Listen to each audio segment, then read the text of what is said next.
Kikubor kibabinya. Katanat election ke Jylliew kala Pynkhreh syat na benta ka ñiew vote kaban long ha ka tarik u Jylliew. U Chief Electoral Officer ke Jylliew u Dr. BDR Tiwari hinin ka ula lum ya ke jingelang bedonkam bat kibor penya election ke Jylliew bakan thop ya katanat pulit lem bat ki returning officer.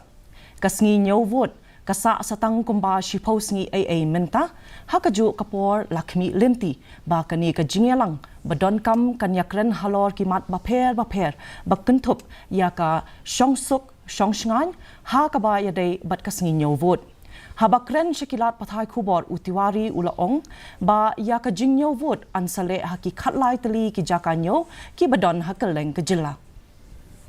RO districts, we have two parliamentary constituencies, Silang and Tura. So the postal ballot and ETPVS etc. will be counted in the RO districts only, and other counting centers have the counting of EVMs.